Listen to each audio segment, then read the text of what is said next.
I've covered like Arunachal, Nagaland, Manipur belt. So one unique story is from the village called Longwa Okay. from Nagaland. Nagaland has about 16 tribes. Okay. So one of the tribes is called Konyak, Yeah. and they mostly stay in the Longwa village. Yeah. Yeah. So the unique part or the unique thing about this village is it is half in India and half in Burma. Okay. Okay. It is governed by a chief.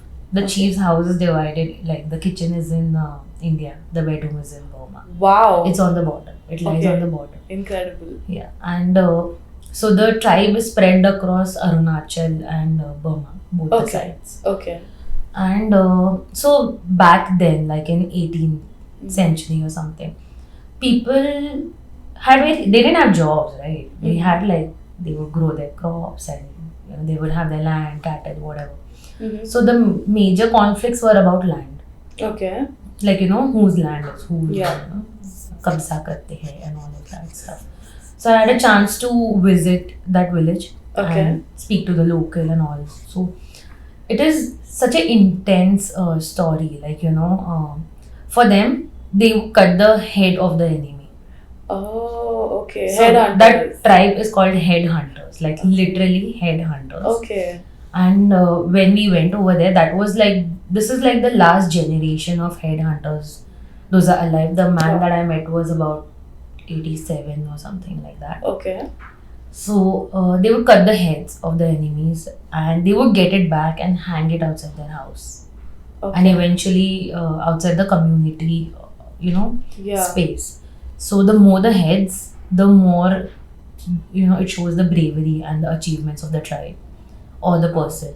Okay. And the queen of the tribe would Okay. make tattoos on Okay. the people who would headhunt.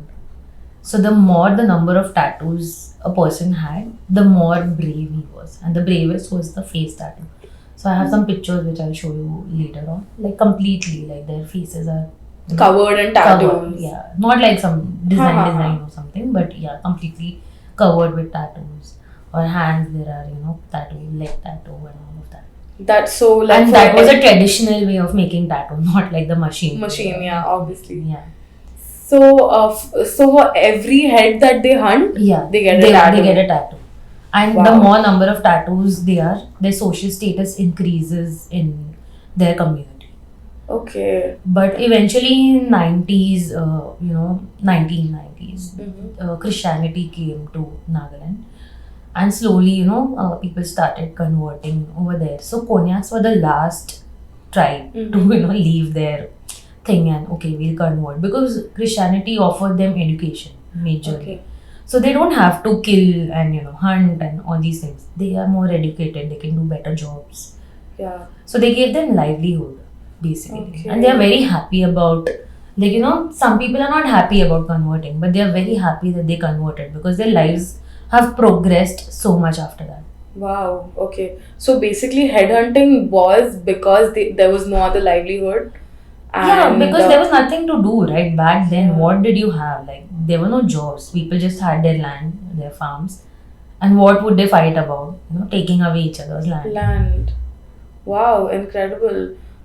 Were you scared to live with them? Were you not A scared? bit scared. Okay. You can say because this wasn't a planned trip. I don't do very planned trips. I just we just went to Kohima. Okay. And we knew there's a place called Zoku Valley, Okay. which is famous for trekking. Yeah. We were like, we'll go there, but someone told us about Longwa and we ended up there. So the first time when we were entering, the roads are horrible. The roads it's completely like a off-roading track Okay. for a very long time. Yeah. So I was a bit hesitant, like how is it going to be, and what is it going to be like, and will it be safe? Like I had that thing in my mind, but it was completely safe. Like it was chill. Okay. How long were you there for? 2 days. 2 days. Yeah, we stayed there for 2 days. There are a few homestays over there. You can't find, there are no hotels and Yeah. all of that. You have like homestays. You can stay with them over there. But is that village and that tribe, like the Konyak tribe, is it easily accessible to the outside world, or do they have easy access to the outside world? I don't think so. It's very untouched. You can Okay. hardly find a, tourist Mm-hmm. over there. It's very untouched according to me. Maybe like they might have a visitor a week or something like that. Not more. Okay. So now. Because reaching there is itself very difficult. Okay. And no travel agency or a tour operator includes that in your itinerary. Okay. So, do they still headhunt now? No, they stopped it when the Okay. Christianity came into picture in the Okay. 1990s. Since then, So, what do they do now? Like, how do they? What is their so they livelihood? have their farms and all of that. Okay. Still, they do Okay. that, and then the generation which got educated, Mm-hmm. they've moved out to like cities like closer cities like Kohima or Guwahati.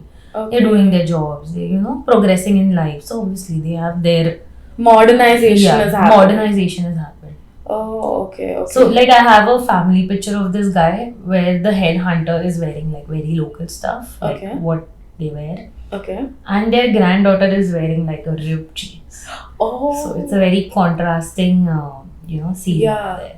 Like the modernization Yeah. has progressed and it's Yeah, like very yeah. visual. It is very Evident about. and wow. Okay. One So- scary thing about all these houses, like a little, not scary, you can call it disturbing. Like there are these skulls, like not human skulls, but so whenever these guys have a party or a death, they chop off a pig or some animal, and they have a feast with that.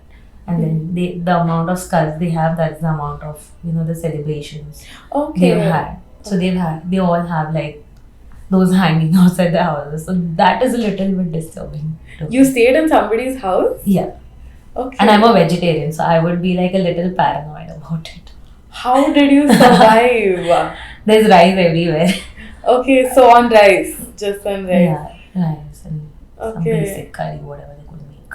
Okay. But what do they eat? Like, what are their food habits like? It's majorly around rice and veggies. Okay. They eat like a lot of veggies, I feel. Okay. Like there won't be like one vegetable. There are like 5-6 vegetables. Mhm. They don't eat like overcooked food like us. They eat very, just stir fried, something like that, or boiled stuff and all.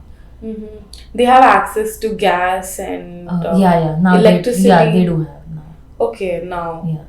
But it's very untouched. It's and very untouched. Still huts, or is it like these Traditional houses. In Okay. Nagaland, except for the city of Kohima, Mm-hmm. there may be a few buildings or, like these cemented houses. Others are all traditional houses. Oh. Like Nagaland is very untouched and raw. Like Okay. you see the houses, they are very traditional. Like all Okay. the houses. Wow, that's Yeah. might be beautiful as well, right? Like very beautiful, and they have like these beautiful farms okay. and flowers, like the flower, like lilies and all that. They'll grow outside their house, which you go to the market to get. Mhm. Follow Gleevers for more fun and interesting content.